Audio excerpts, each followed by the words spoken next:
What's up, Stacy? Hey Bob, how's it going? Good. We just got in here like 3 minutes ago. So, and then I was Yep. having some issues that wouldn't let me go live, and but we're good. We're live now, and we're ready to go. And it's late, and it is 9 p.m. Central, 10 p.m. Eastern. We're the same time zone, but like I told you before we went live, my dad called me and he's like, "I'm on my way over." So I was just you're probably gonna hear a phone call at some point, and then I gotta let him in and all that. So just bear with me, man.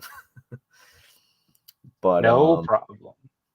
I am going to catch up with the chat as quick as possible, and then we're just gonna go right into it. So All right. this is another watch list stream. If you're not familiar with it, we got Johnny in here. Bob is back. All is right with the world now. This is just a couple weeks.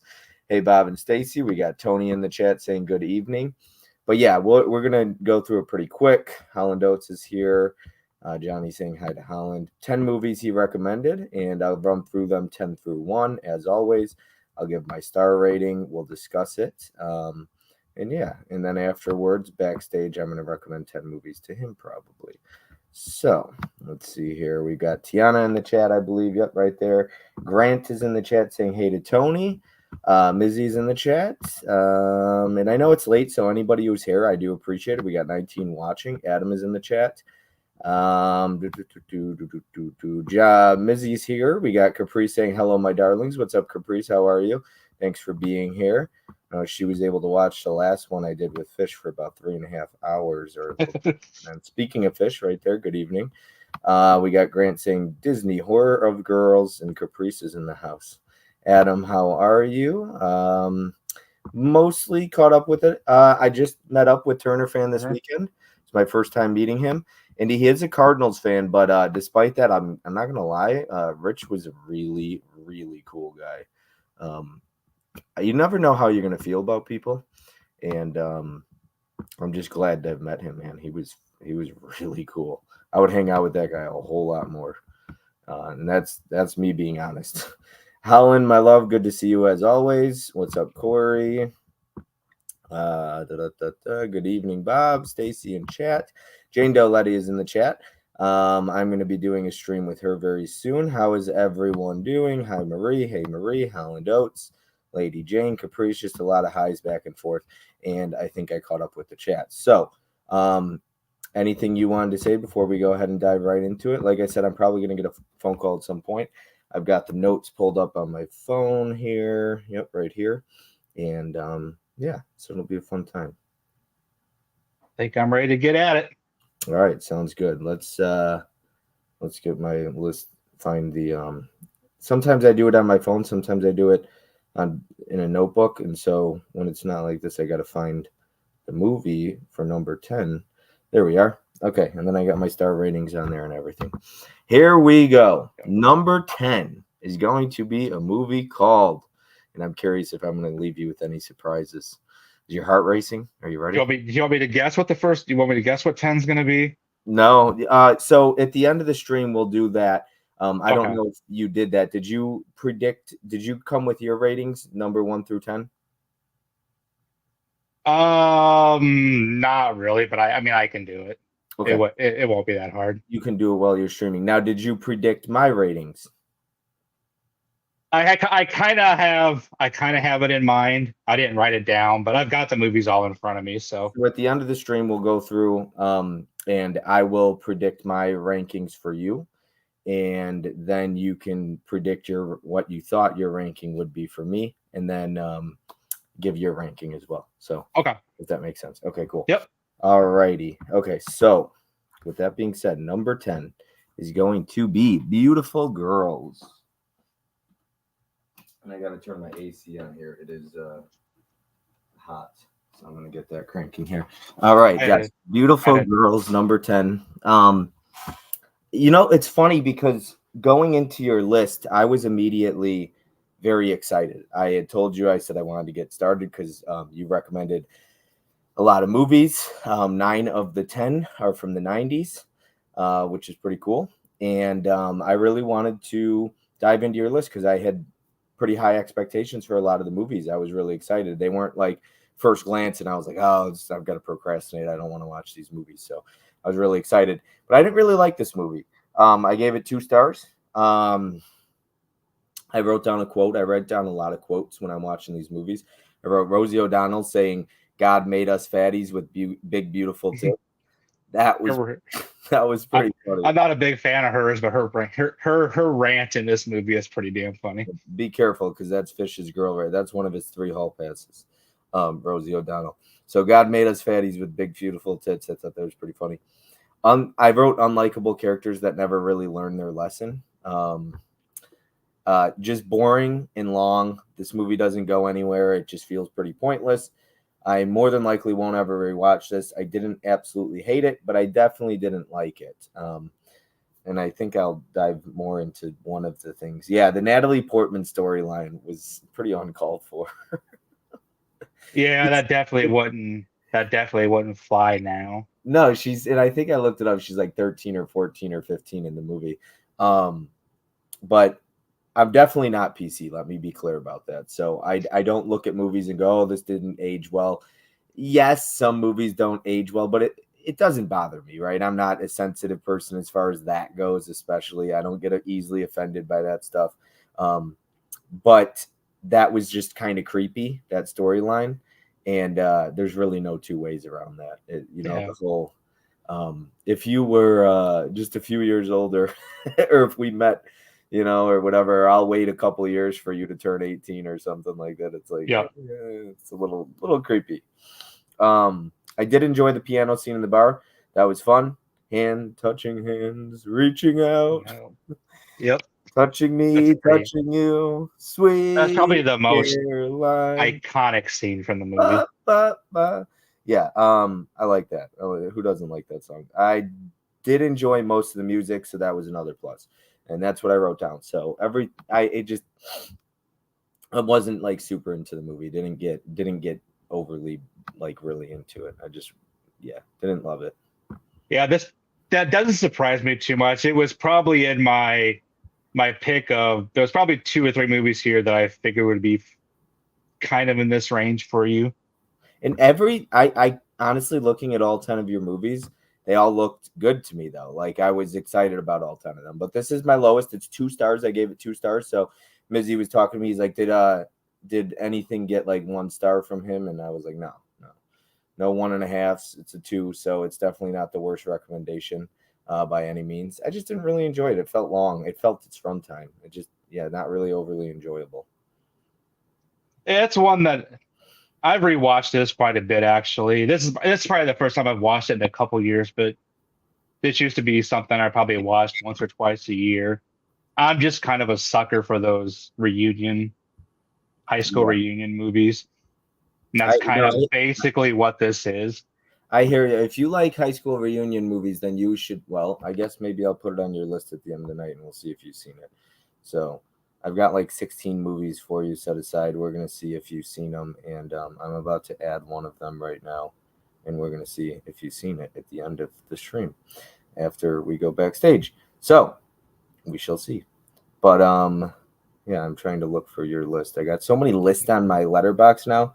He's like, oh, how do you have time for this stuff? And I'm like, I've been on Letterboxd for like 4 years, so I add all these different lists and stuff like that. But yeah, and there's definitely not a lot of redemption in the movie. I'll agree with you on that part. I do like the cast quite a bit. This cast is pretty good. I'm a big fan of Michael Rappaport, so I enjoy him. His character in this movie is kind of annoying at times, but you gave me a couple Michael Rappaport movies. Yep. Mm-hmm. Yeah, there's like a couple of actors that show up multiple times that I didn't even think about when I was making this list. Yeah, he's good. He's a good actor. I do like him.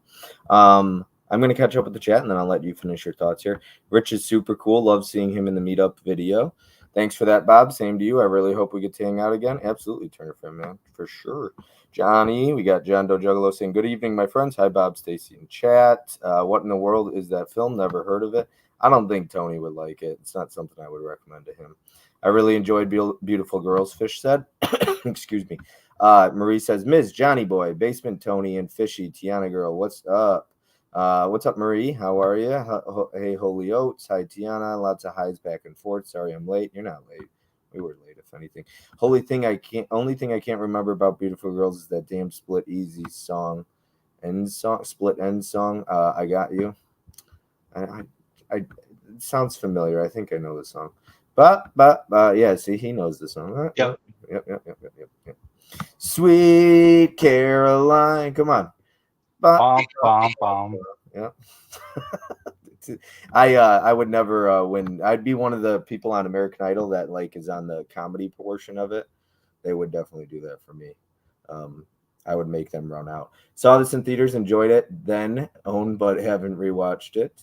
Hello, I mean, Prince. I think if you like high school reunion type movies, I think it's worth a watch. It kind of reminds me a lot of Diner in ways. So did you see 10 Years? Yes, that's it. That's it. Yeah, that's yep. So that was the one I was gonna put on your list. Yep, I like that movie's. Yeah, I like 10 Years a lot. Yeah. Uncle Tony, oh baby, I'm happy you're here. I made Corey famous with the thumbnail. Prince says, we got Bob, a Cubs fan, is now singing a song Red Sox fans sing. Whatever, it is what it is. It's not just Red Sox. Like it became such a huge song, but I do agree it is a Red Sox song. Red Sox. But yeah. Anyways, any closing thoughts you wanted to say on that before we dive into number 9? It is a movie that's directed by Ted Demme, who got pretty popular in the 90s. He did The Ref as well. He directed Blow. I'm trying to think what else those were the two main ones. Blow, Beautiful Girls, The Ref. He did Life with Martin Lawrence and Eddie Murphy. I like Life. He did a lot of Dennis Leary stuff. Yeah. I think he did a lot of music videos at one time too. Yeah, those were mostly the only 4 movies he made a movie in 1998 called Monument Avenue. Outside of that, like Subway Stories is another one.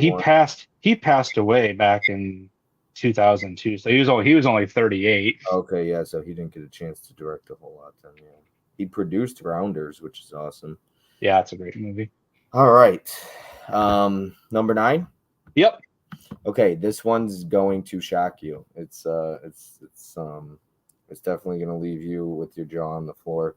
Also, leaving Mizzy's jaw on the floor. We have got number 9 is going to be why isn't it showing up? The Hurricane. I just saw your face. I did not think that. Yeah, so let's talk about The Hurricane with Denzel Washington. I love Denzel Washington, one of my favorite actors. He's excellent. Okay, so this is okay, let me tell you something. Okay, so I'm just going to call it out, right? One thing I've gotten, okay, so when I took a little break from Instagram recently, somebody didn't like my comment I made about how not all cops are bad, not all black people are criminals, and not all white people are racist. In this movie, and they were like, you should rethink what you say and evaluate and all this stuff. And I was like, listen, if you don't like my channel, don't subscribe, okay? And I'll tell everybody that in here right now, I'm done giving a shit about what people think. If you don't like, don't watch. It's really that simple. I don't care. I'm not going to lose sleep over that. It's not important enough. Yeah. Don't watch. It's really that simple. If you don't like something people do, people complain all the time. Cancel culture, all that shit. It's like, don't watch. Everybody's commenting and complaining and crying about stuff and whining like big babies. And it's like, why are you putting yourself in that position and watching it? Just shut up and stay away from it if you don't like it. You know what I mean? It's like, don't watch. It's that simple. So anyways, in the movie, there's a quote that literally says, not all white people are racists and not all black people are murderers. It's literally in the movie. So, yep. Which is super true. And that's why I quoted that. You know what I mean?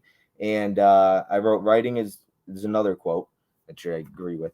Writing is more powerful than this ever can be. He points to his fists. And he says, writing is more powerful than this ever can be. I used to love to write. I honestly agree with this. I always found such peace when I would write. I like to journal. I used to journal a lot. And writing ideas, or like back when I went to church and everything, I used to write a lot of sermons. Whatever it was, just writing, I found peace in that. And I always found it to be peaceful. I wrote, and I felt like I learned and grew from it. So I completely agree with that. I think there's peace that comes with writing.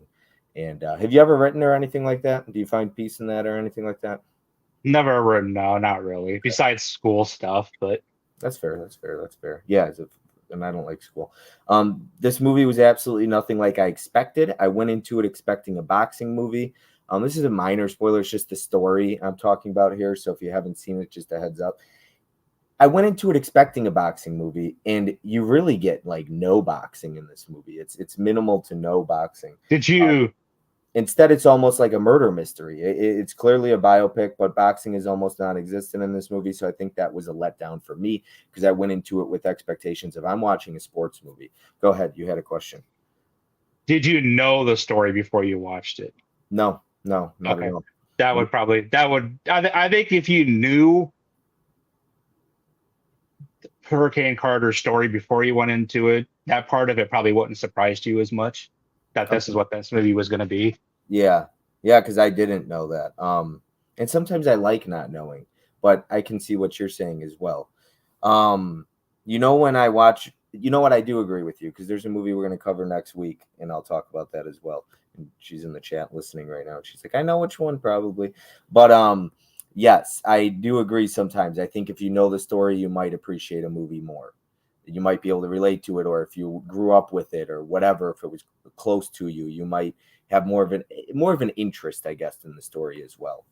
Um, this when I watch movies like this, it actually makes me angry. The people that put him in prison, the jury, the court, everyone responsible for the decision to convict him should be arrested. It's just ridiculous. Okay, maybe not the jury, but shit like this makes me angry. Wasted 30 years of his life, I wrote. Yep. So it just, yeah, it really makes me angry. Sometimes I struggle like what's a spoiler and what's not. You know what I mean? I mean it's a biopic, so it's all based on a true story. If I'll try to avoid spoilers. If you haven't seen it, just know I'm going to talk about it. I mean, most people, if they haven't seen something, they mute it regardless of me putting spoilers on the screen. So it Yep. just depends which, I'll try and avoid spoilers. I'll try and put it on the screen. The length is a real problem here. They really should have cut this down. Too much time is wasted here. I wrote it's 2.5 hours long. So it's just, yeah, it was long for me. I just think I was in the mood for a sports drum, and it's nothing like that. It's not bad. I just didn't think it was great. I wouldn't even say I really liked it. His story is powerful and sad, but the way this movie tells it wasn't for me. Honestly, the script felt messy here too, I wrote. And then last thing I wrote was Denzel gives a powerhouse performance here. I'll give this a 2.5. I just didn't get much from this one. I didn't feel the emotional punches I wish I had. It's crazy because I thought I would like this one the most on your list, but it's just average for me. I was really rather bored with it. I wasn't all that invested in it, and I like courtroom dramas, but this isn't really that either. Just not a lot to like or enjoy about this one. Not necessarily a bad movie, but I can't honestly see why it went under the radar, or I can honestly see why it went under the radar. Nothing stands out here as average as it gets for me, I wrote down. Now, I know this was probably and you could go over it at the end, but I'm assuming this was probably what you would have predicted as my number one. Maybe. I don't know. It was one or two. Okay.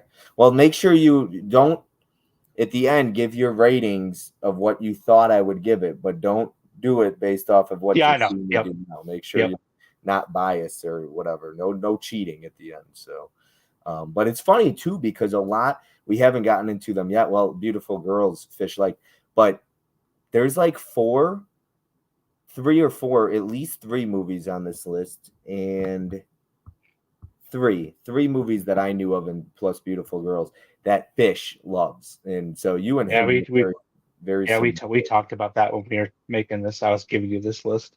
Yeah, exactly. Yeah. What were your thoughts? I love this movie. But again, it goes back to I was all over this movie when it was getting released because it came out the same year as American Beauty. Um, and I think I've talked about this, but it might have been in KB when I was on a KB stream once that I've always held a grudge against American Beauty because I thought this should have won. I think Denzel should have won Best Actor over Kevin Spacey that year. Um, but I think it's like because I knew what I was getting into when I watched it because I knew the story before going in. I mean, I knew enough about it from the previews, the trailers, what it was going to be, that it wasn't necessarily going to be your typical sports movie or typical boxing movie. So, and I think in your case, I think if you knew that going in, like you didn't have your expectations of what you thought you were going to get, you might have saw this a little differently.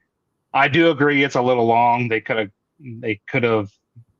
but it's about 2.5 hours. It could have easily been 2 hours and 10 minutes max. Yeah. But yeah, I just kind of, I don't know. This is probably top 2 Denzel movies for me. Okay. Yeah, I figured you'd like this one. I figured you would like this one. And just a heads up, probably in a few minutes, my dad's going to walk through the door. And sometimes he's loud and just starts shouting stuff. So you never know what you're going to get with him. It's like a box of chocolate. You never know what you're going to get. So, yeah, it was unplanned having him come by. But he just needed to get out. Yeah. So, yeah. But I figured you would like this one. And like I said, I thought I would like this one a lot more than I did. I just didn't. I just thought it was okay. So I gave it a 2.5 stars on this one. Yeah, like you said, I definitely see it from your point too. Is like I said, it doesn't like it's not your typical. It's really not a boxing or sports movie. It's not really. As I'm like you too, I love courtroom dramas and courtroom movies, and this doesn't. There's a little bit of that in this, but there's not a lot. It's just more about his life. How the incident happens, and then up to how it's resolved. Yeah, no, I totally understand. I am just trying to figure out where the next one is. Number 8 is going to be that. Where are we here? Okay, got it. All right, so that one was 2.5 stars. And hold on one second. I think he's here. Okay.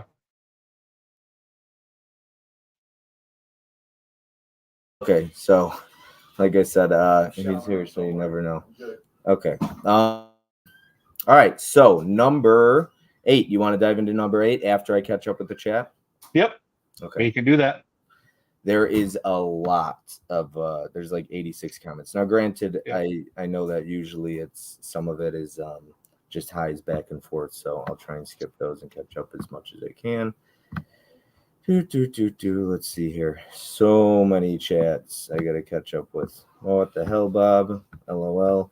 I don't know what I said. Mizzy, pick your jaw up off the floor now. Oh, okay. It's the hurricane at number 9. Yeah. It just didn't do it for me. Demi also directed Life and Who's the Man? Yep. I bet he's seen the hurricane. He probably liked it. Denzel's this low man. This list is fitting to be the bomb. Well, we'll see, John Doe. Chris C is in the chat. Posted my second channel where I do all the other film, comics, books, what have you, and music. Nice. Just lots of highs back and forth. Hello there, lovely Caprice. Hey, Mike. Hey, Tiana. Hey, Tony. Hey, Magic Hands. We got Smirk in the chat. Let's see. Just try and run through this. We got Allie in the chat saying hi, friends. What's up, Allie? It's one of my favorite people on Instagram. We have got Prince in the chat right there just saying Under Armour for tonight's fit. Yes, I dig it. I'm always wearing Under Armour, I swear. Jane Doe saying hi to Ellie. What's up, Johnny? Brian S is in the chat. If I skipped anybody, I do apologize. I'm waiting for Bob's dad to arrive on screen, and then I am heading to get my sleep. He says.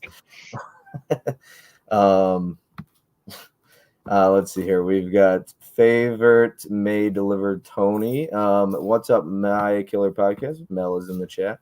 What beautiful woman will Bob Senior watch tonight? We'll see. Melly, we've got Smirk just saying hi to Mel. Lots of highs to Mel. Chrissy says Killer Queen. Just a lot of highs back and forth, like I said. All right, number 8. Let's go ahead and jump into it. Another one that Fish liked. This is the one I know Fish loves this movie. A lot of people like this movie. We've got Go at number 8. We've got Go. So let's see here. I gave this one 2.5 stars, an even average, 2.5 stars. I wrote, you don't rip off a drug dealer. Why not?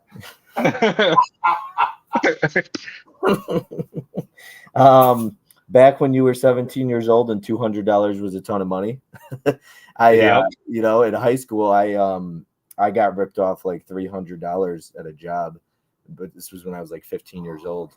And he's like, I remember that. And so it was a lot of money to me at that time, $300. You know what I mean? I mean, shoot, some people, $200 still a lot of money. But yeah, most drug dealers wouldn't search you down and try and kill you over $200 or whatever. But nowadays, at least. But back Back then, in the 90s. yeah, it was a little different. I remember being in high school and everyone trying to get ecstasy for parties. I had a few friends that sold weed, so I never tried ecstasy though, but I remember like that. So I remember watching this movie. It took me back to like being in high school and all that stuff, getting into that. Okay, I definitely didn't see. Oh, that's a spoiler. Hold on, let me put it on the screen. See, I caught it before I said it. So if you haven't seen this movie, I'm going to dive into spoilers. I definitely didn't see her getting hit by a car. That was pretty surprising. And he was really going to shoot her over $150. I mean, come on. And I wrote, Simon is a complete fucking moron. I almost was hoping his dumbass would shoot himself with that gun. Simon's story took me out of the movie, though. How do we go from Rona's story? I mean, it seems so damn pointless. The story is all over the damn place and not in a good way. I actually really like when different stories or people's lives intertwine and come together, but this movie isn't even like that. It didn't seem like it made sense to me. A lot of useless stuff going on here, I wrote. Now, I was writing that while I was watching it. So, it does come together better, but like, keep in mind, I'm sometimes right while I watch the movie because I want to make sure. I'll agree with you. His story is definitely the weakest part. Yeah, I didn't care for it. Perfect example of a movie that has its moments, but overall it's not engaging though. Pretty all over the place, I wrote. See, I don't mind when we have a story or multiple stories happening in a movie, like different characters' lives coming together. I enjoyed most of those movies, but what takes me out of it is when it focuses on one story for 30 minutes and never comes back to it. Probably why anthology movies aren't my favorite genre. I don't like a short story. If I wanted to watch a short, I would go watch a short movie. So I'm not big into that. Like that, I need like Disconnect, Crash, those types of movies. And granted, Tim didn't like those movies. They keep coming back to it. It's a short, but it comes back to it. You know what I mean? Yep. This movie, it's like 20 minutes or 30 minutes of a story, 30 minutes of a story, 30 minutes of a story, and then that's it. You don't go back to that story until the end. Holy cow, was that Melissa McCarthy I wrote? She looks so young. Of course, it turned out to be them who hit her with the car. Everything just seems so on the nose in this movie. This movie isn't even that bad, but for some reason, so many things about it pissed me off. I just didn't really enjoy it. I just find too many flaws with it. I wrote, when he says, help me get through this scene, Adam, I was saying to myself, help me get through this movie. I would have gladly shot Simon, but I probably wouldn't have done it in the arm. And lastly, I wrote, it's not very good, pretty sloppy film, inconsistent writing, had some fun moments, a few laughs, and overall I was just happy to see it end. Average at best for me, 2.5. This is another one that doesn't surprise me that it's that low because I know that you're not a huge anthology person. Yeah. So knowing that, this is like when I gave this to you, this is one I figured this would definitely be on your lower half just because of that factor. It's another one. This is another one that I enjoy a lot. This is probably, I couldn't even tell how many times I've seen this movie. It's very 90s. The cast is, the cast for the most part is very 90s. I don't like Katie Holmes though. Not a Katie Holmes fan.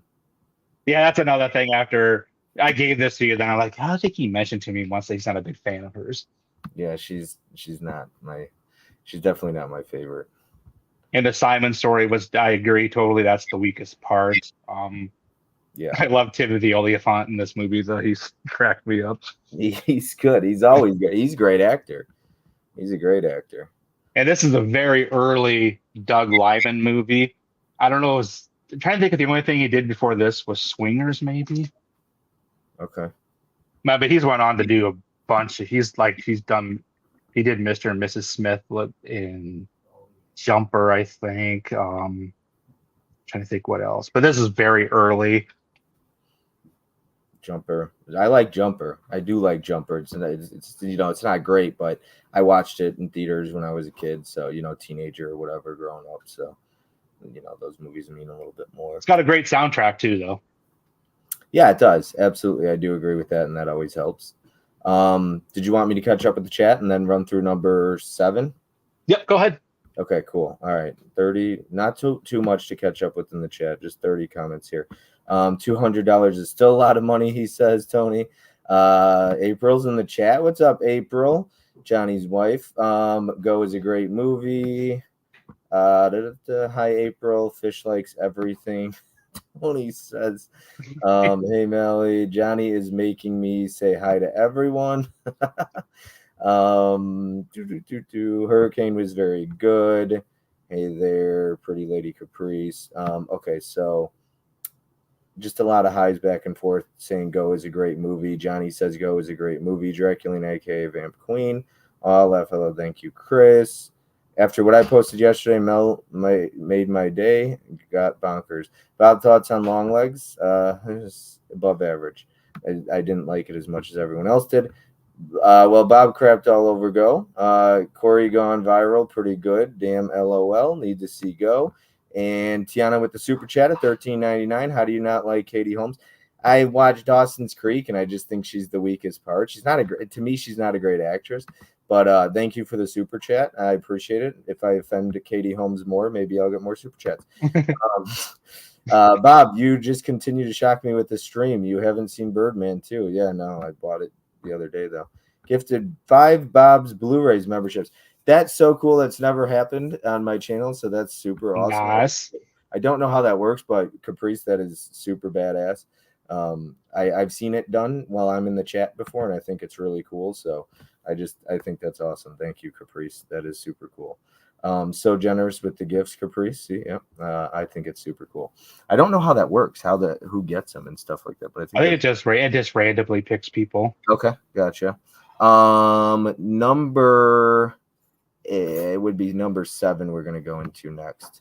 Is going to be another movie that he's probably seen because these are 90s, so he's probably seen most of these.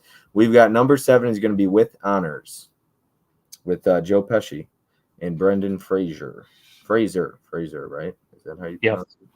Yeah. With Honors. All right, so let me find it here. It was one of the earlier ones I watched, I believe. Geez. I had a hard time finding these. Okay, I gave this one 3 stars. I didn't write a whole lot down.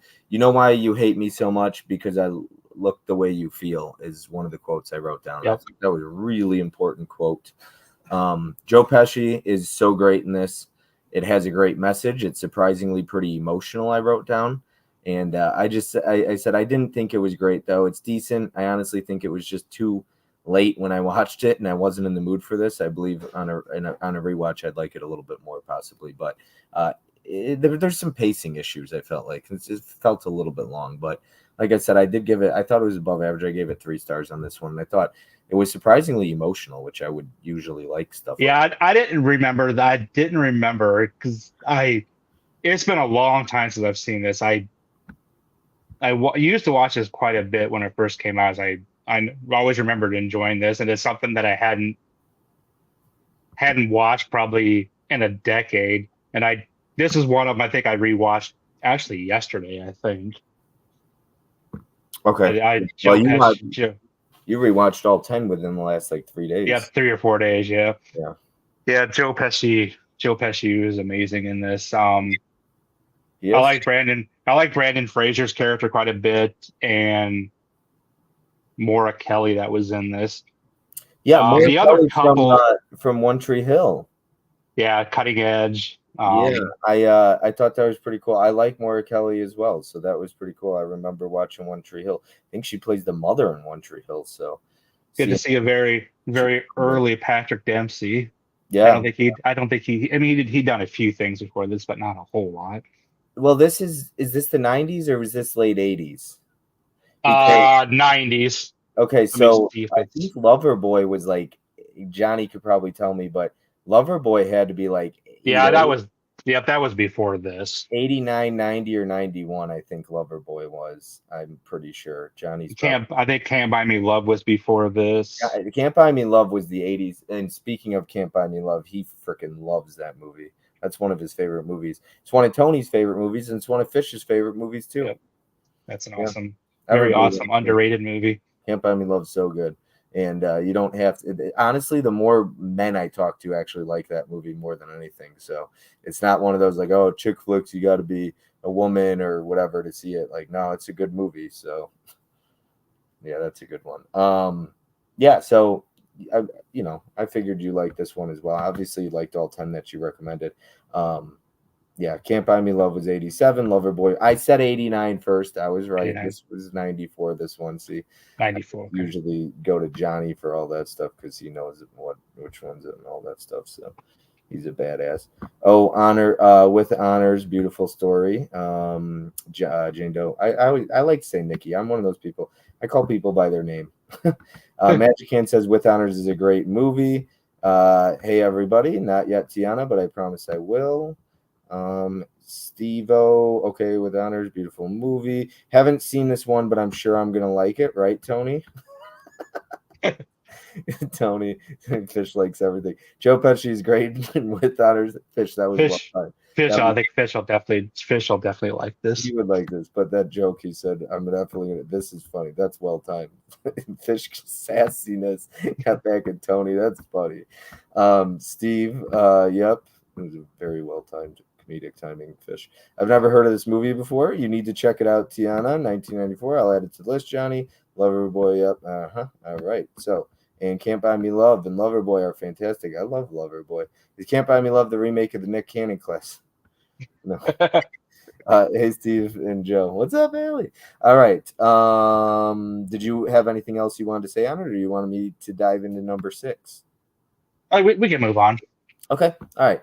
Number 6. And the this always goes like this. The higher I get, the more I say. You know what I mean? Eventually, you're going to see me. Oh no, I'm sure there's going to be I know there's going to be a couple, 2 or 3 of these coming up. I'm sure you're going to have a lot to say about. I'd say number 3 and 1 on my list. I have a lot of notes for because one of them's a pretty heavy very heavy topic, like Mizzy type of movie recommending, which I guess I just spoiled that it's higher up. But yeah. Anyways, let's just dive into number 6, which is going to be Wild, which is wild to me that this wasn't higher. But I'll dive into it. I think it was the very first one I watched. It sure was. Yep. That's what kicked off your list, I remember. And I wrote, I just love Laura Dern. I really do. I'm still waiting for the day that she plays. Oh, my goodness. Mizzy's in the chat. Help me out here. She's in the new Mackenzie Davis. Is that her name? They look alike. They need to play mother and daughter in a movie. I think it's Mackenzie Davis, Mackenzie something, but she's going to be in that new movie, See No Evil or something like that. It's called Hear No Evil. I don't know. It's late. I'm tired. I just love Laura Dern, great actress, and is just so likable. She's impossible not to appreciate. I wrote that damn hobo guy, and then he gives her a hobo care package. What a douche. I was really liking the first 45 minutes or so. It tends to just drag on a bit for me, though. But I was really into, because these are the types of movies, especially being like a runner and stuff. Yeah. Hiking. I thought I was going to love this movie. Reese Witherspoon was fantastic. I wrote that in caps locks.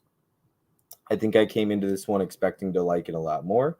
It had really good moments, and it had some pretty powerful stuff, but I don't think it quite gets there for me.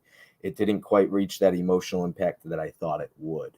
I do appreciate the hiking aspect, and I really can't appreciate just getting away to be on your own. Obviously, I take breaks and do all that stuff. Evaluate and reflect on your life. I've never done a hike like this, but I've done ultra marathons and can relate to the mental aspect, because you start in like the way she starts, and she travels like less than maybe a couple 100 feet, and she's like, what am I doing? And that's sometimes how I felt starting, like the first time I ran a 50 miler. When I did that, I was like, what am I getting myself into the first mile? You're just like, what am I doing? And it's so funny because in the middle of the run, you're like, I'm never doing this again. And then about 3 days later, usually a couple days later, a couple hours later, sometimes you're like, I'm definitely signing up for my next one. Yep. But in the middle, you're like, why? This is the worst thing in the world. But then, Vin could probably relate. And anybody else who's done anything like that. But sometimes, you're just like, what am I doing? And then afterwards, you're like, oh, yeah, this was a lot of fun. When she first starts the hike, she is like a quarter mile in and she's wrestling with quitting. That's a super accurate feeling. Well, I just talked about it. But sometimes the hardest mile can be the first one. It can be terrifying to start something, especially something like this. And then to wrestle with the fact that you don't want to give up or fail or quit, sometimes that can stop you dead in your tracks and cause you to never start. So, I think the hiking and mental aspect is what I like the most, but it just never reached the level I was hoping it would. Can you relate to any of that stuff or no? I can see where you're coming. To me, I mean, I like this movie. I enjoy this movie quite a bit. It's based on a true story. It's based on the character that Reese plays, the Cheryl Strange, or how you say her last name, wrote a book, and it's based on the book.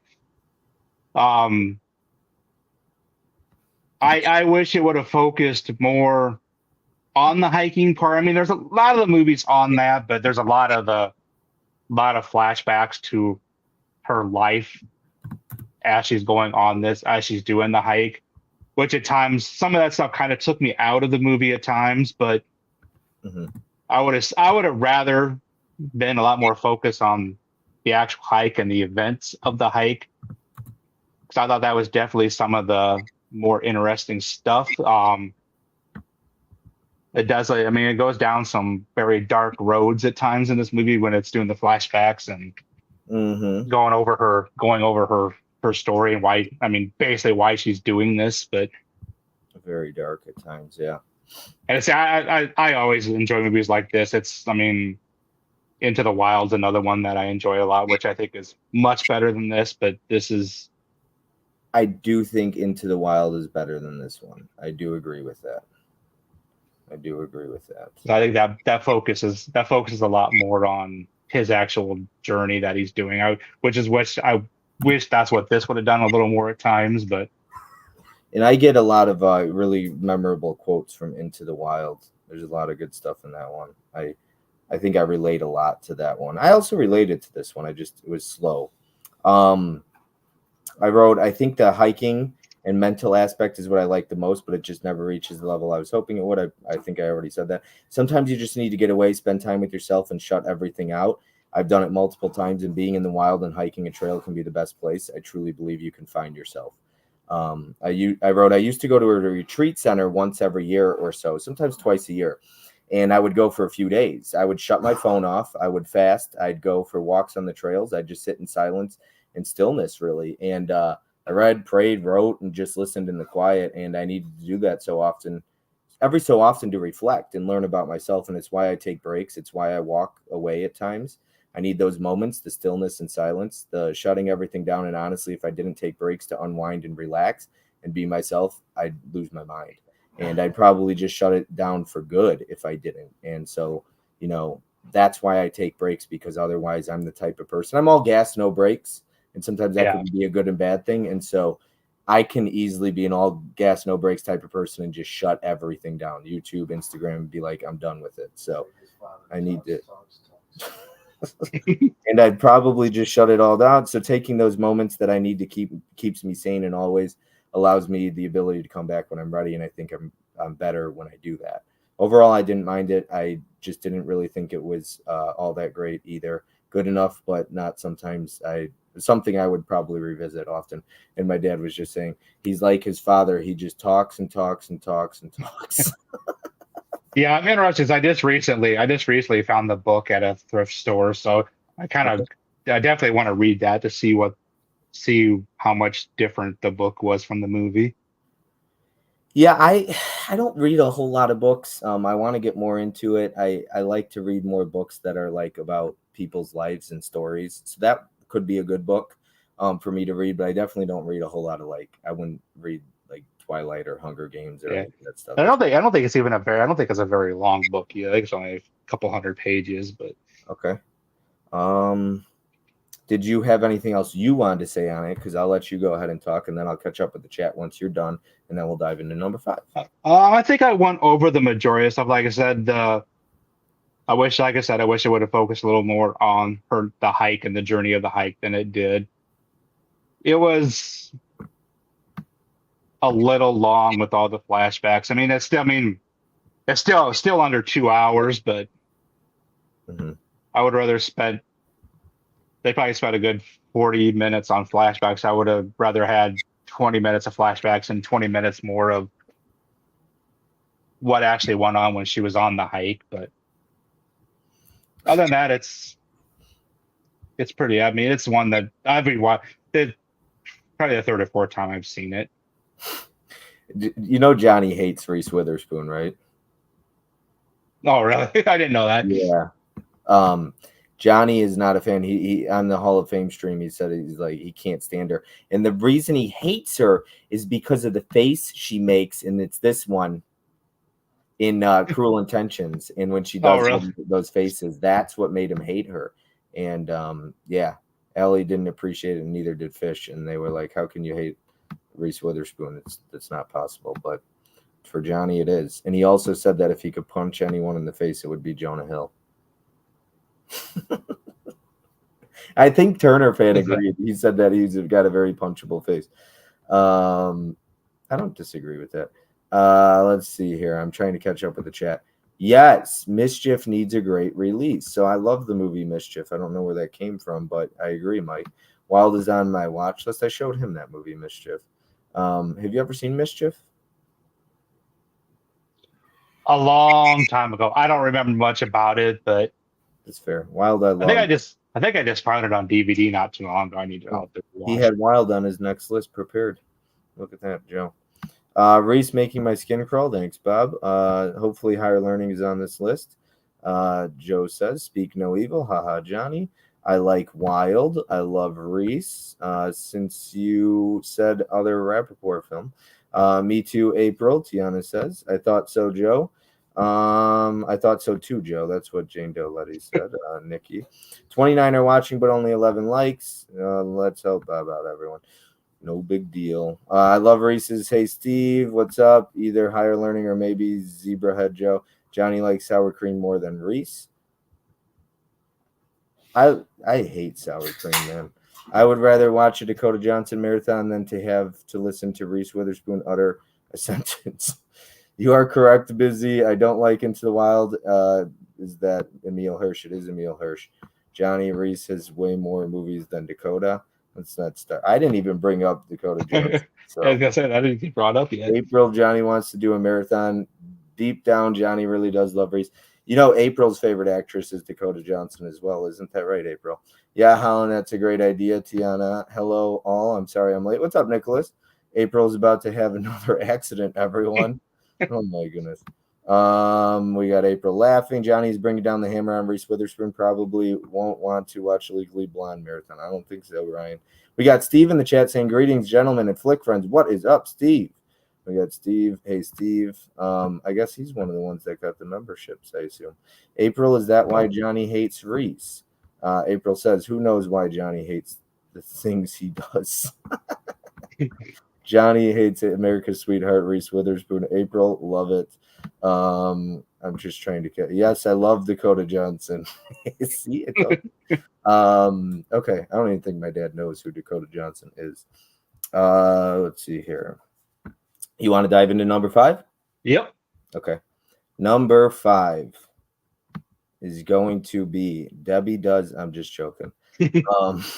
We have got number 5, the Thing Called Love, which is a movie that Fish loves.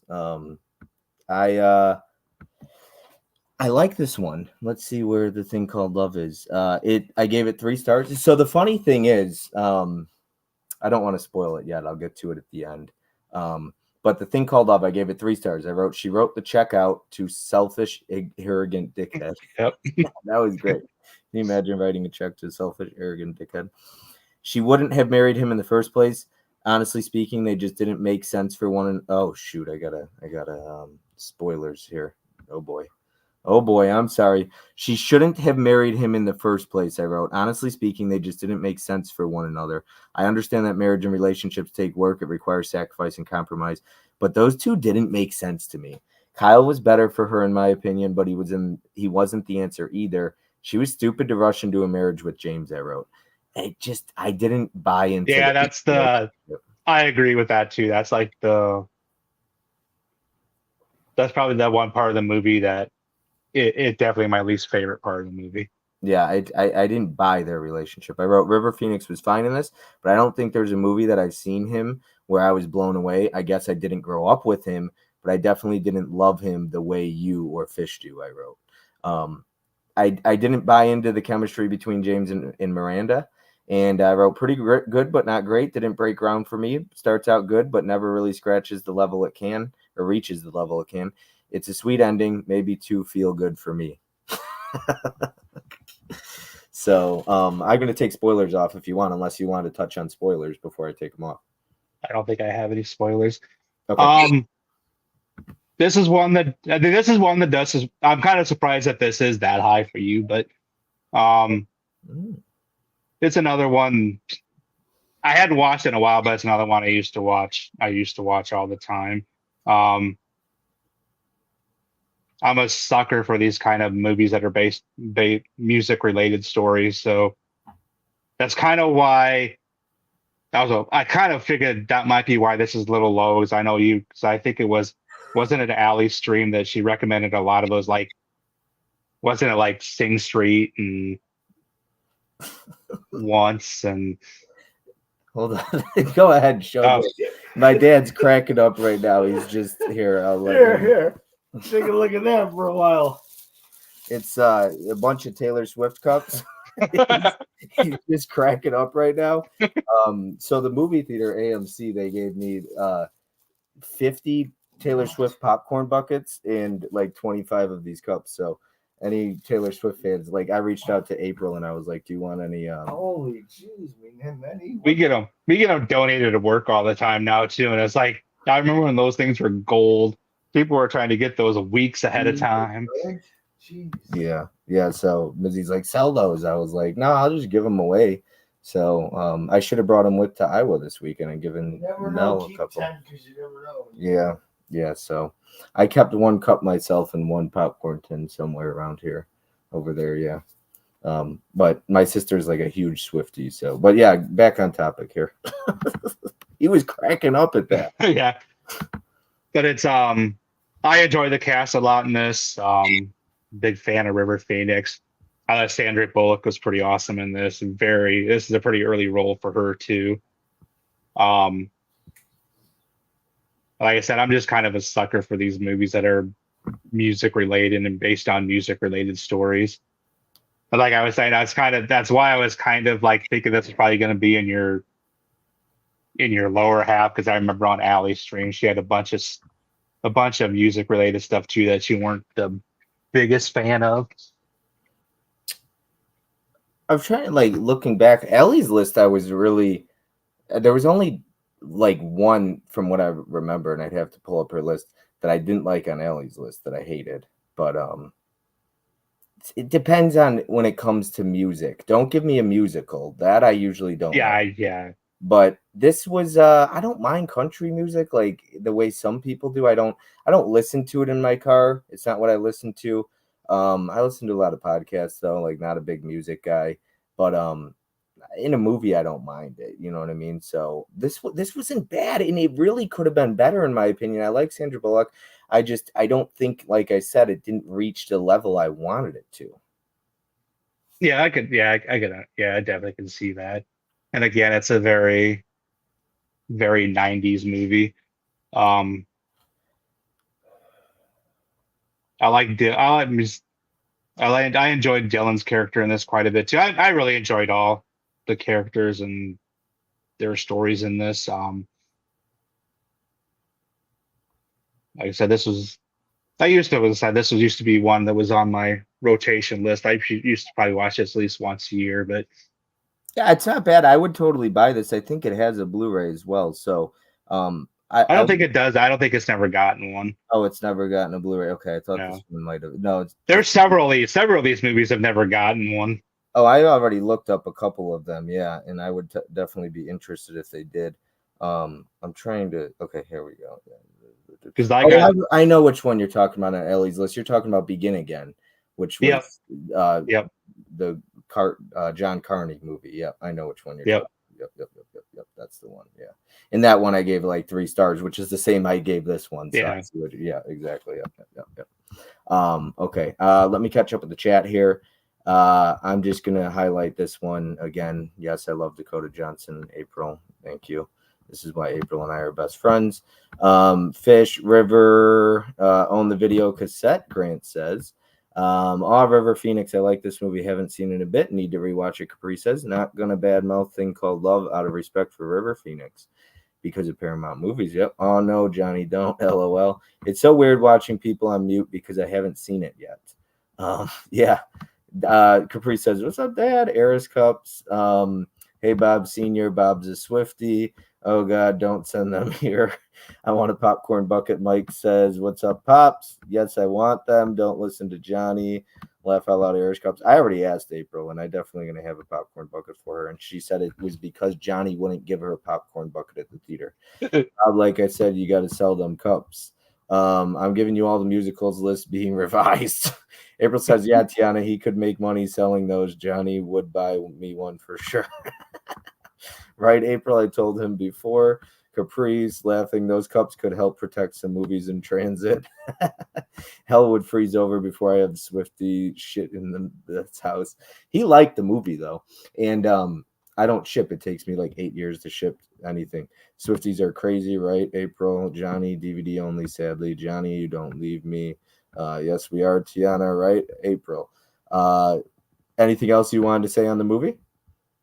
Trying to see if this was Samantha Mathis's follow-up to Super Mario. I can't remember if this. I want to say this might have been 94. You know who she reminds me of is the actress, and somebody help me out here. She reminds me of the actress from the remake of Evil Dead. She looks like a spitting image of her. Like the one in the 2013 Evil Dead looks just like her a little bit. Is that just me, or do you see that a little bit? I can see. Yeah, I can see that. Yeah, they look alike. Yeah, she did this. Actually, this was the same year as Mario, 93. Okay. Let's see here. The thing called Love. Yeah, so Samantha Mathis, because she was in one other. Oh, she was in The Punisher. That's what it was. She was in The Punisher and Broken Arrow, and I've seen both of those ones. I got to see Pump Up the Volume. I know. Oh, that's an awesome movie. Yeah, I know Mel's a big fan of that one. I think Fish is a fan. I just know Mel is a big fan of that one. And Warner Archive put it out, so I got to see that one. I got to get around to that one. And I like Christian Slater, so I just watched Very Bad Things right before we went live. I didn't like it that much. Yeah, it's okay. It's okay. It's just not great, but weird to get it out there. You want to dive into number 4? Yep, we can go for it. Okay, 1, 2, 3, 4. Okay, number 4. And the reason this is as high as it is, I adore to death Alan Arkin. I am, so you know exactly which one it is, but Alan Arkin is just, that man has a direct line to my funny bone. He is so funny, but he's a good actor. I love that man to death. I'll definitely take this movie being that high on your list. We've got number 4 is going to be Indian Summer, and Alan Arkin, man, Alan freaking Arkin. That man, Alan Arkin. Let's see where it is. So I can find just about any movie I want to watch. The Blu-ray's out of print. I couldn't find it on any damn website. It's not on streaming. I had to pay to watch this on Amazon Prime. And I'm usually so good about being able to find anything I want, but I could not find this movie for the life of me.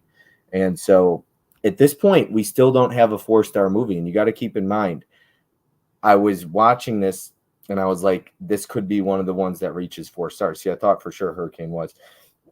Excuse me. But I was all 9 lists before yours got at least 1 4-star movie. And so we're still not at 4 stars yet. We'll see if we get there. But I gave Indian Summer 3.5 stars. It's number 4 on the list. Had a fun time with this one. It's nothing groundbreaking, but it's pretty much right up my alley. I really like the entire cast. Gwen, played by Kimberly Williams Paisley, is incredibly gorgeous. Yeah, I'm sure there's a scene in that you really enjoy. I do. You're right. I'm glad that it was adults. I don't have an issue with kids' camp movies, but this was a nice change of pace. It gave me Friday the 13th vibes without any horror. And I really like the way it ended. It's just a feel-good, lighthearted movie with some laughs and a little romance and just enjoyable. which is something I usually don't watch. I wrote it's a change of pace for me because I usually want people to die in my movies, and I believe the more depressing it is, the better. So this was a change of pace. Sometimes I need that. So because usually it's just a not enough people died, but this one feel good. It's a feel good movie. Another reunion movie. Little different than a high school reunion, but it was still a reunion movie because these are all former campers at the camp. Anytime you give me some good eye candy in a movie, I appreciate it. And this cast as a whole this cast is just awesome. Great cast. I agree. Like I said, 3.5 stars for me, but Kimberly Williams Paisley looked great. And Sam Raimi kills me in this movie. Oh yeah, he's pretty darn funny in this, for sure. But yeah, this movie is a lot of fun, man. It really is. It's I thought that there was a chance it could get 4, but this one didn't quite reach that level. But honestly, just really like this movie. Yeah, I was all mixed up here. Okay, yeah. So yeah, Bill Paxton is Bill Paxton in this movie. It's funny because last year when I did my Remembering series, and a lot of people reached out, they were like, I'd love to be on a Bill Paxton one for Remembering. And I was like, I haven't seen a ton of Bill Paxton movies. I was like Vertical Limit and Twister. And I was thinking in the last year, I have seen like 15 Bill Paxton movies for the first time. It's crazy. I mean, from Frailty to this to so many more. And a lot of them have been from these 10 watch lists. But it's crazy. I'm like, I've at least seen 10 Bill Paxton movies in the last like 10 months for the first time. So I have really started to brush up on my Bill Paxton filmography. Yeah, but this is the one that I enjoy a lot. This is another one it's always on my rewatchable list. Okay. Yeah. And I'm really surprised it hasn't got because I got the Blu-ray here, but this was Mill Creek, so I don't know if they don't have the rights to it anymore. No, yeah, I think Kino put it out in the double pack, and Fish can correct me if I'm wrong, but I believe he put it out in the double pack. Because is this what studio who put this initially out? Yeah, you're lucky you have that. I'm trying to catch up with the chat here. Let's see. I was viewing Vista, so it's lost in Disney World now. That's probably why. Mario came out a few months before Love come out. Love one. I had to sell my ticket April for December. I was so sad, but it's going to be worth it in the end. I'm a big fan of Pump Up the Volume. Thanks, Mel. Helen says it's okay, Johnny. I feel you Swifties are a cult that deny they are a cult. Pump Up the Volume is on sale for Prime Day. Wilkie, what's up, Corey? Corey says Indian Summer is a good one. Corey this weekend, not to shamelessly plug Corey, I just don't care because it's my channel. I'll do what I want, right? This man is so cool. I've met him now 3 times, I believe. Yeah, so this is the 3rd time I got to spend it with him the weekend. But I want to brag about one thing. So in the morning, we went and we grabbed breakfast at the hotel, right? They had breakfast. And we sat down there for like an hour, and we both left our phones in the hotel room. And we just talked. And it's funny because everybody around us was all on their phone, right? Anytime you go out, you see people on their phone.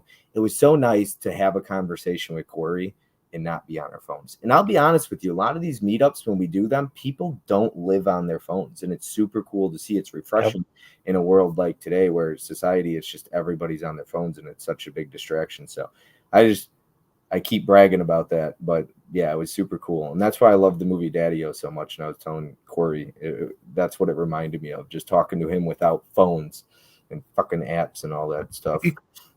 So anyways, I still need to get a shirt that says fucking apps. Fish says, I love this movie. We got Johnny saying, Corey. Mel says, love Pump Up the Volume. Yep. I've seen that one on her channel a few times. Oh, I'm so sorry, Tiana, about the Taylor Swift having to cancel it. Corey, hey, Mom and Mizzy, Pump Up the Volume. Happy Harry Hard On. Yep. Johnny, hey there, everyone. Hey, Caveman. Somebody put Pump Up the Volume on my next watch list.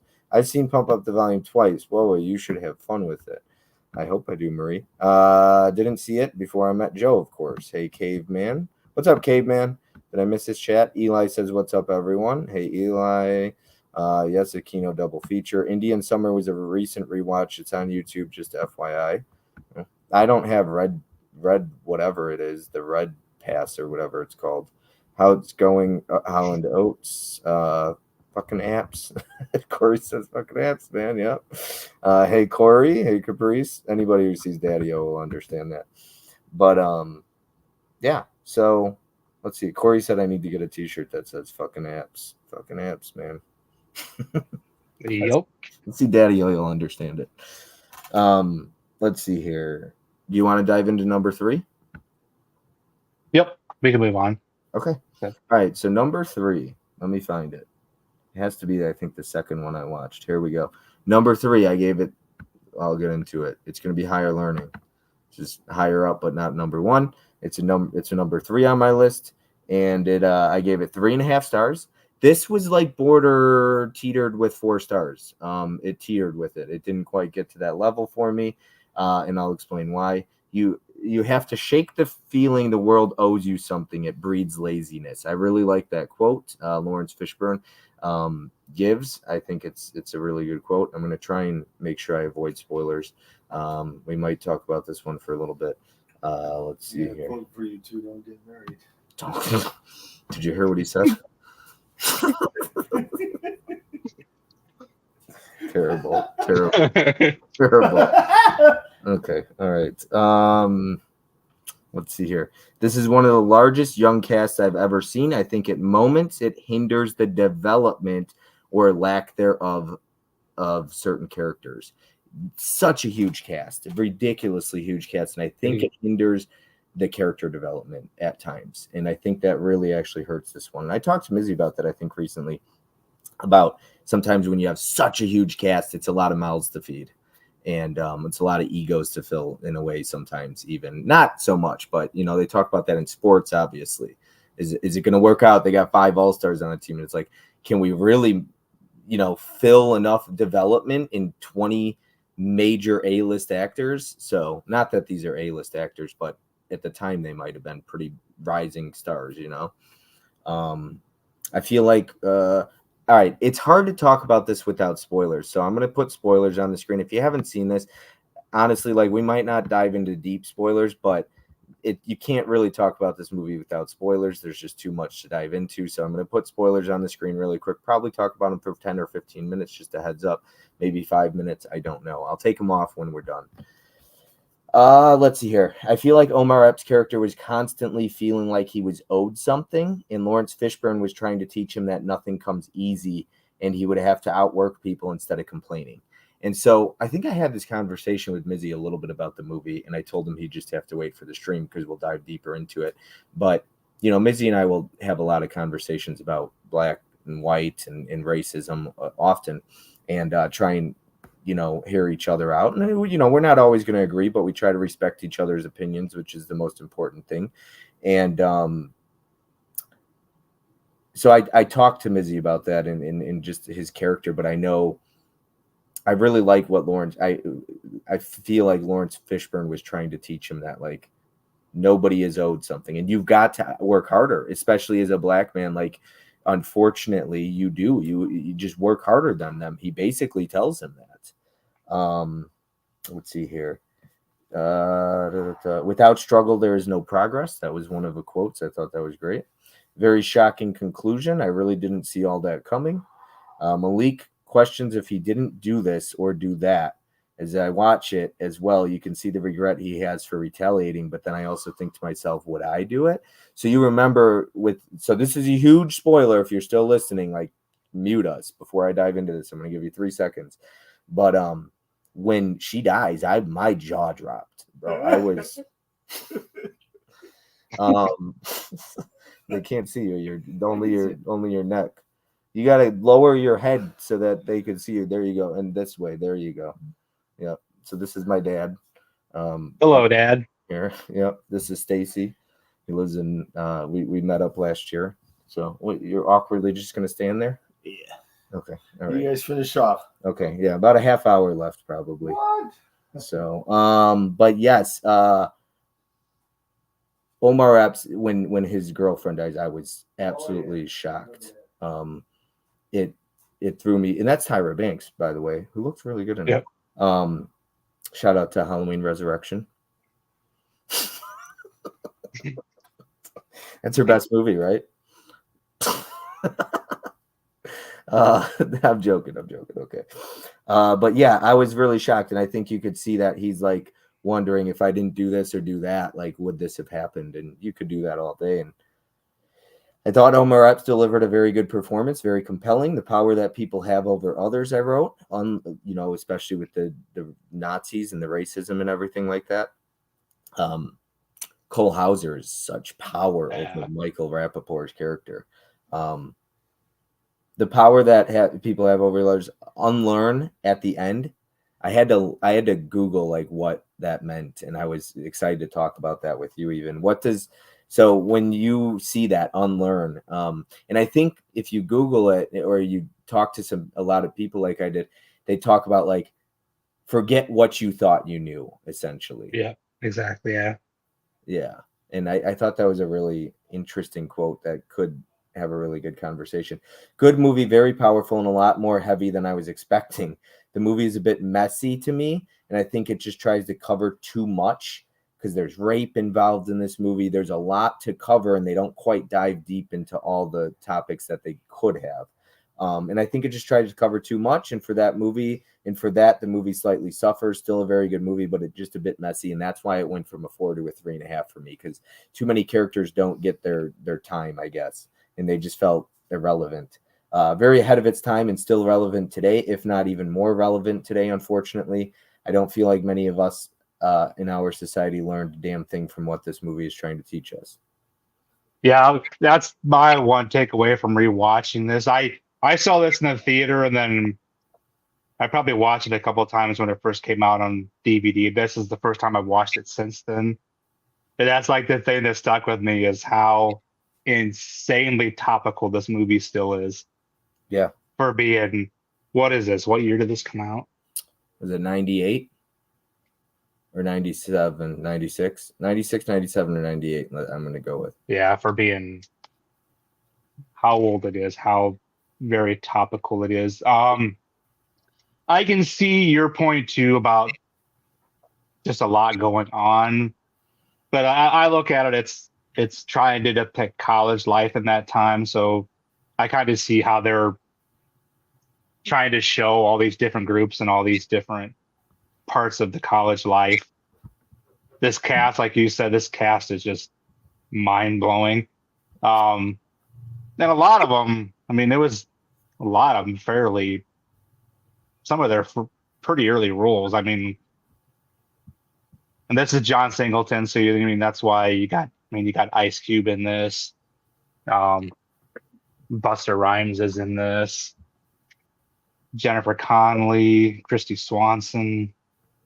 So it's just a pretty amazing cast, and it's kind of a who's who of up and coming. Shout out to the program, Christy Swanson. It's a good football movie. I really like Christy Swanson in the 90s, and I never watched the Buffy the Vampire movie. Never seen it. But yeah, this movie stuck with me after we watched it. As I said, I hadn't seen it in a while, so there was a lot of this I didn't remember. So I'm glad I didn't know it was on. going to go the direction it did at the end. I didn't know that Michael Rappaport was really going to do that. I was shocked. Yeah, see, that's the one part of the movie that I like. I remembered a lot of, because it's just performance, it's just powerful, and it's just something that sticks with you. It is. It's a really good performance, and it takes guts and I'd say balls to play a role like that too, because there are people, and I've done it with certain actors playing, whatever characters they do, and I'm not the only one. So many people look at a character and they go, I hate that person because of that movie, but he's just good. He's playing a role. You know what I mean? Yeah. Before, what the fuck? What? No wonder it's hotter than shit. Well, turn it down. I'm used to being at 70 degrees. What about you when your air's on? Mine's usually on 69 or 70. This guy's got it on 74s. You could turn it on whatever you want. Go ahead, 70 degrees. He's gonna give us a sauna bath. Turn it on 65 if you want. I don't care. Holy God! No wonder when I was working out, I was like, "Holy God!" Turn it on 67, 68. I don't care what you push turn the it on. button down, yeah. No, you don't know how to work it. Sorry, Stacy. Let's see here. Yeah, so And this is like another movie with the director we lost way too early in Singleton. I agree. Didn't he direct Too Fast, Too Furious as well? I I don't think remember. So it was a lot of good movies. Boys in the Hood. He did was it Poetic Justice? I never seen that one, but that's I think pretty sure it was. I remember him in. No, maybe it wasn't Poetic Justice. but that was Tupac. I've never seen. Yeah. Yeah, I've never seen that. Johnny says Higher Learning is great. Need to revisit it. Only seen it twice, and once was in theaters. Johnny says Guy. Jane Doe says Nikki says love Higher Learning. Fantastic story. I think I already read that. Maybe I didn't though. Did I just hear Woody Woodpecker in the background? That's he says not me. Higher Learning is amazing. Capri says Dad. Hi Dad. Hello Bob's dad. Mel says. Yep, he did do Too Fast. Well. And he did Poetic Justice, Four Brothers, Baby Boy. Dad's patiently waiting for his tits and ass movie. Did you mean hairline? That's low. Ice Cube was great in that movie as well. 1995, Bob. Okay, so cool that you're hanging out with your pops. What I would give to spend one more day with mine. We lost him 2 years ago on 4th of July. I am sorry to hear that, Steve. I do agree. It is enjoy every moment. Did Tony make it for Bob's dad's appearance? I don't know. I'll tell him tomorrow to pop in. Mizzy, what TNA are you referring to? I'm sorry to hear that, Steve. Eli, what's up? Caveman. Hey, Chris. Laugh out loud, Caveman. Bob, I love your dad. Mel says, sorry for your loss, Steve. There's never enough time. Completely true. Absolutely. Yes, he did, Bob. Thank you, Johnny. Just a friendly reminder to everyone here to not forget to hug and to tell your dad, to tell all of your loved ones how much you love them. Agreed. And to Blue, he directed as well with Paul Walker, I assume. Yes, he directed Poetic Justice. Laugh out loud. Hey, Mel, I greatly appreciate that. And sorry for your loss, Steve. Yeah, it's tough. I don't think you could ever prepare for that either, losing somebody. Let's see. Did you want to dive into number 2, or did you have anything? What did unlearn mean to you? Anything you wanted to touch on that, or you kind of already did? Pretty much exactly what you said. Okay. Yeah. Like that's kind of the whole point, the whole story, the whole point of the movie. You could definitely, study this movie, and even the rape scene. Like, she's interested in sex with him, and then she says stop because he doesn't have a condom. Yeah. And then he forces himself upon her, and it's like he could have gone to get a condom, and that there's just so much in that movie to break down. But I didn't feel like they dove as deep into that. And Jennifer Connelly plays a lesbian, doesn't she? Yeah. Yeah. What? Let's see here. He likes Jennifer Connelly too, so hearing that. She's got an innocent look, if you guys. Innocent look, he says. Think like she's got an innocence about her? Maybe a little bit. Let's see here. You can take spoilers down. Yep. Just did that. Yep. Okay, so number 2, you want to dive into it? Go for it. All right. Number 2 is, well, there's only 2 left. Which one do you think? Don't say it out loud, but let's see if I'm right. I'm pretty strong guess what number 2 is now. Which I'm surprised it's this high. The Big Hit. Look, okay, this movie's fun. So I gave this 3.5 stars. Okay, so we haven't gotten to a 4-star yet. Is number 1 going to be 4 stars? We'll find out, because the first 9 lists had 4 stars. So everybody got a list. Gave me a list. I at least gave one movie 4 stars to. So I was thinking, and this was like the 9th movie I watched. So as I'm watching this, I'm like, there's only one movie left to watch. Is it going to get 4 stars or not? And okay, so The Big Hit, I gave it 3.5 stars. I liked young Mark Wahlberg quite a bit. Yeah, he's great. And with Reese Witherspoon, they won. Fear. He's talking about Fear. Yeah. I liked young Mark Wahlberg quite a bit. I thought his roles were a lot of fun and fit his style really well. Christina Applegate saying, "Give it a squeeze and tell me if it's still perky. I knew you were going to bring that scene up. I just knew it. I'm like, that's a Bob scene. Give it a squeeze and see if it's still perky, referring to her ass. I'm like, yes, ma'am. You don't have to tell me twice. That's exactly what I said when I was watching it. I was like, yes, sir. I will give it a squeeze. No problem. And that was great. That was probably one of the best scenes in the movie. Nice butt. Nice butt. I've still never seen King Kong Lives, but now I want to. That whole little part of this movie just always cracks me up. I need to find out if this movie was really worth all this trouble I wrote. All his trouble. He told him he can have his boat. I really enjoyed this one. Had a lot of fun with it. Some funny moments, pretty action-packed, entertaining and fun. Not much more past that, but it serves its purpose. So honestly, it's just really fun. I definitely need to buy this one. And I wrote, this also seems like it would be right up Ellie's alley. It sounds like that. Yeah, seriously. After she loves the 54th state, I believe it's called, or 49th state. I'm not sure. She loves that movie. It's known as something else, but Ellie, if she's watching the replay, she would really like this movie. I think it's right up her alley.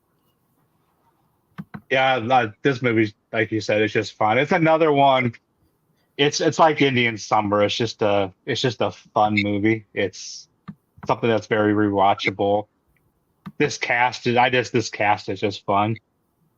I'm still on you can give it a squeeze and feel if it's still perky. It's just so that's a good scene, man. Lucky Mark Wahlberg. Yep. And the whole King Kong Lives thing, that whole thing that just cracked me up.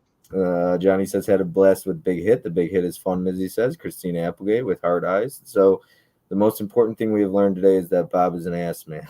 I like both, Caveman. I like both. Both are good. But it depends on the woman. Anyways, moving on. Yeah, so it's fun. It's one of those, it's just pretty straightforward, not a whole lot to it, but it's fun. And it's interesting the way he forms a relationship with the with the girl. Interesting, yeah. But she wasn't bad looking, so I don't Bookkeem's character just cracked me up in this one. He always cracks me up in this movie. He's great. I do like him. I like him a lot. He's in I believe his little poster at the video store. Yeah, it's a fun movie, man. It's a good movie. The Big Hit is hilarious, Mike says. Agreed. It's a fun movie, man. I had fun with it. Did you want to move on to number one? Yep. Okay. All right. We moved through this pretty fast. Number one, I have a lot I wrote down. And, well, obviously you know what it is. Are you surprised that this is my number one? No, there was three of these movies I figured I had a good idea we're going to be pretty high on your list. One ended up not being very high on your list, but yeah. I kind of figured the other two would be. So this movie, supposedly, I didn't even know this, in the Airbnb in March that we stayed at in Tennessee, Tim was watching this on the TV when we got back from the pizza place. Mizzy told me that's what they were watching, and I was like, I didn't even know that. I'd never seen this movie, but the number one movie is going to be Searching for Bobby Fischer. And so I'll spoil it, not spoil the movie. I gave it 4 stars. It's a low 4 stars, but it made the cut. This was the 100th movie that was recommended to me, and it got 4 stars. So you made the cut, 10 for 10. Everybody that made a list for me, all 10 people got at least one movie that got 4 stars. So congratulations to everybody who made a list for me. Nicely done, Stacy. It took your 10th movie to get 4 stars. I was kind of surprised by that, but this one did it, and it was because of the last 20 minutes or so. But I have a lot to say about this, and it's funny that he's here right now because I'm going to kind of talk about it. But and that's why I figured this movie was going to be fairly high on your list. Is the emotion, like the emotional impact of it, the father-son dynamic. The father-son part of it. Yep. So you're playing against me, not the board. There's definitely some lessons to be learned in this movie as someone who loves to run. So you don't have to be a chess player to appreciate this movie because I don't know crap about chess. I don't play chess, okay? I don't know anything about it. I don't know how to play it. But certain movies I do believe you have to relate to. I do believe that. But I think this movie, you can take whatever your passion is and substitute it. So for me, I just watched this movie and I'm thinking of running. All the lessons I'm learning, the things that I'm watching, I'm like, as a runner, I can relate to that. And I'll talk about it. As someone who loves to run, I'm constantly reminded when I'm racing against that voice in my head, it's not against the field or other runners. You're racing against yourself. And I think that's kind of what chess is, just from watching the movie. And the kid didn't get a chance to be a kid at first. I'm so glad that the mother stepped up and let him be a kid. I think that's super important. Let's see here. I'm going to try to avoid spoilers. The part where she says he's worried about disappointing you, or maybe she said he's worried about losing your love. I'm not sure what she said. I can totally see that. Even as an adult, hearing my dad say he was proud of me means the world. It's funny. He's like right there. It's just funny how the coincidence worked out. But that love for my father was always so important as a kid. And I'll tell a story about running this race really quick. This was probably 4 years ago, and I was running this race called King Arthur, and it was 26 miles with 100 obstacles. So it was like an OCR race, obstacle course racing, but it's 26 miles. So it's a marathon, and then you sprinkle in 100 miles. And it was like 88 degrees though, so it was really hot.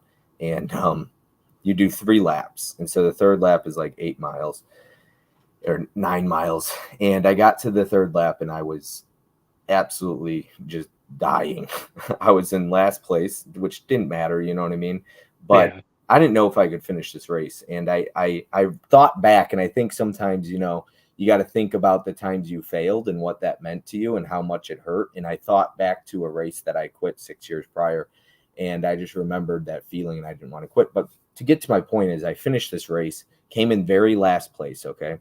But I finished. And I remember calling my dad on the phone, and he says to me, he's like, "Did you finish though?" And I said, "Yeah." And I said, "I came in last place." And he's like, "I don't give a fuck if you came in last place." He goes, "You finished, and that's all that matters, and I'm proud of you."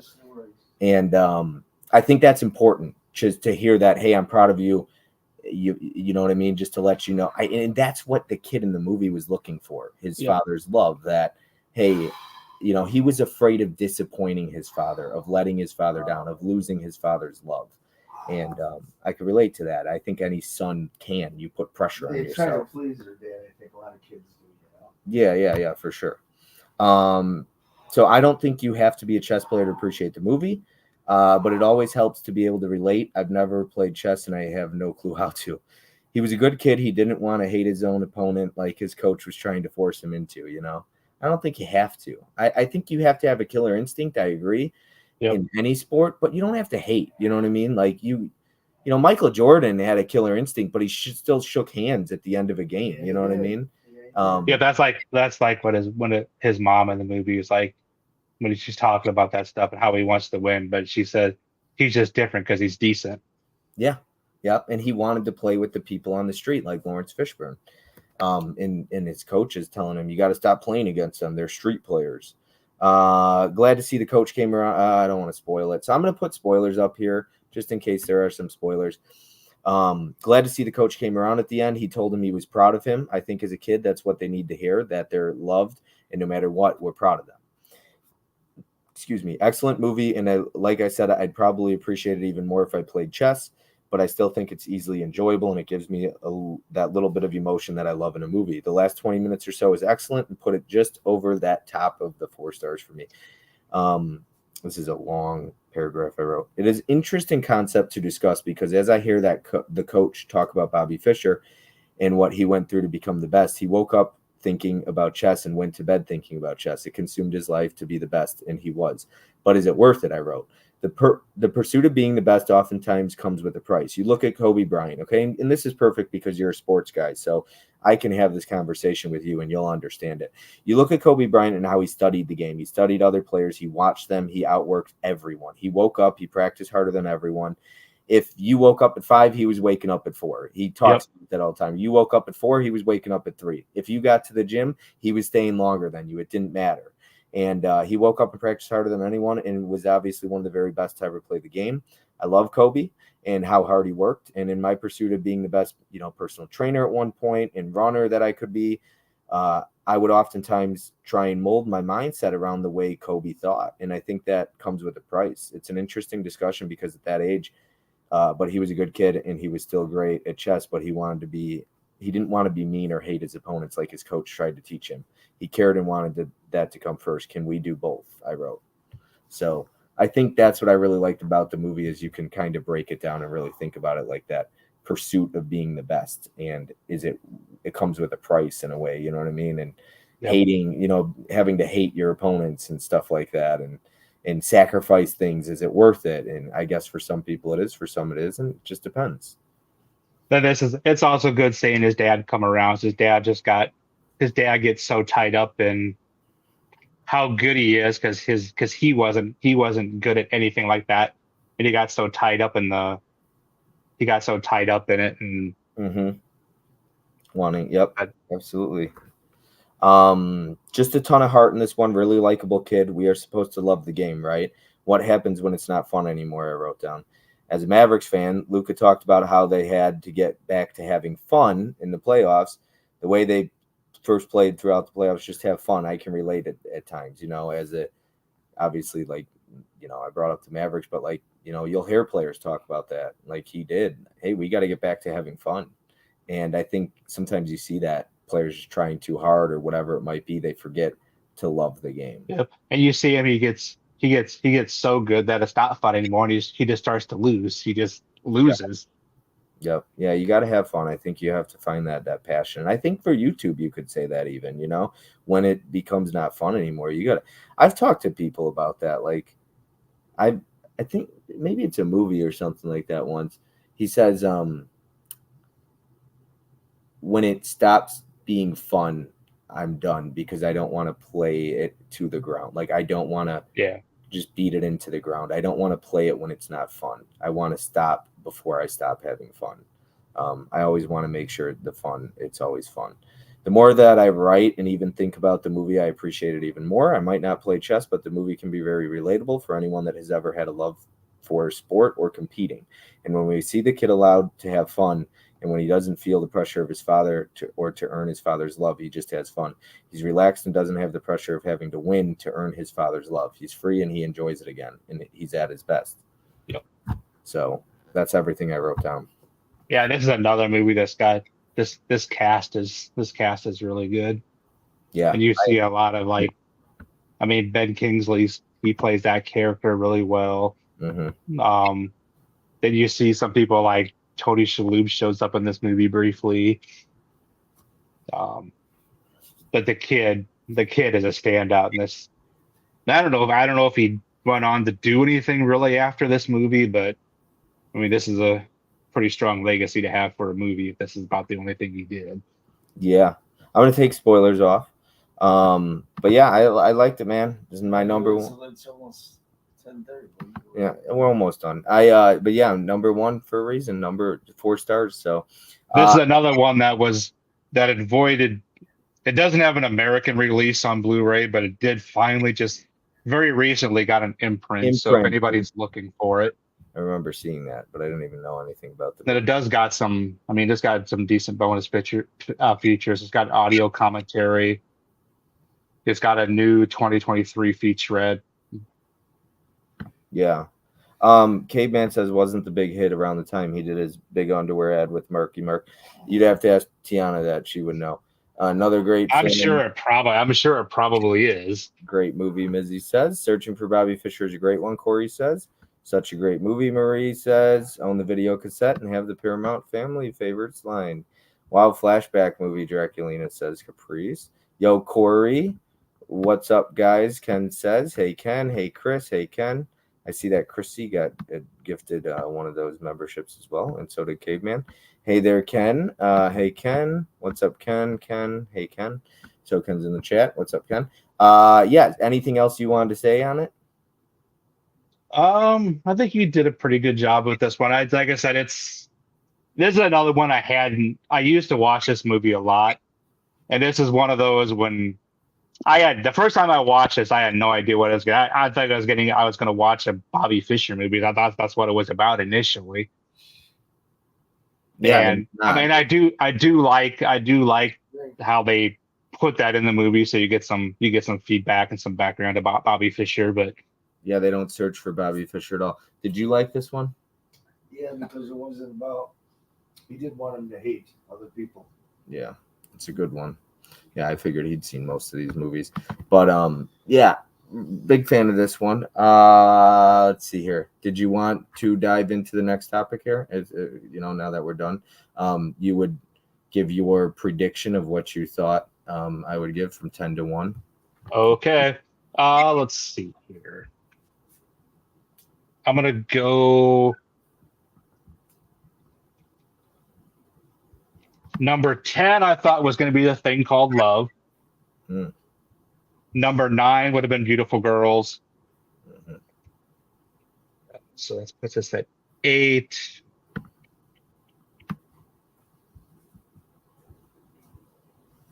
I think what I would. This is why you got to come with your homework, Stacy. I know. I think I probably would have said Go. 8. Okay, go. 7, I would have had Big Hit. Okay. 6 would have been With Honors. 5 would have been Indian Summer. 4 would have been Wild. I would have had Bobby Fischer 3, Higher Learning 2, and I probably thought The Hurricane was going to be your number 1. I figured that, and I probably thought The Hurricane was going to be my number 1 as well. I was pretty surprised. I'll give my prediction for you, and then go ahead and run through your 10. But Nikki knows that's your homework for next week, Nikki, so you don't come fumbling the ball like Stacy did tonight. What's his name again? Stacy, what do you think when you watch these movies and you kind of give your opinion of them? Do you feel like you're putting yourself in that place sometimes?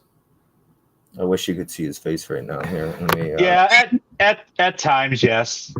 I think that's kind of how you got to give some of these movies. How you give a quality review is kind of putting yourself and you're putting it in that place. Yep. Moment. It's pretty cool. For certain movies, I do that for sure, and that's why I like the emotional movies, because then I get to feel something, and I want to feel something. And that's why I like a lot of guys do this, I think. And that's why I like a lot of romantic movies, because it's somebody who's single or whatnot. You kind of long for certain aspects in that, in a relationship or whatever it might be. So yeah, exactly. But yeah, and or maybe just I want Dakota Johnson. That works too. Yep. I told Corey I was saving myself for her this past weekend, and he was laughing. But yeah. So my number 10 prediction for you was Beautiful Girls. Number 9 was With Honors. Number 8 was The Big Hit. 7, Searching for Bobby Fischer. Number 6, Indian Summer. 5, Wild. 4, The Thing Called Love. Number 3, Higher Learning. Number 2, Go. And I think 1 might have been Hurricane on your list. Yeah, this is tough for me to put in the top 10, because these are like all, especially like probably he's waiting six or 7 of these I probably have in my top, easily in my top 100, if not top 50 of all time. He's waiting for your ranking, Stacy. So I would probably go. Number 10 would probably be Wild. Okay. Wow. You gotta think it out, see. This is tough because some of this changed after rewatching all these again.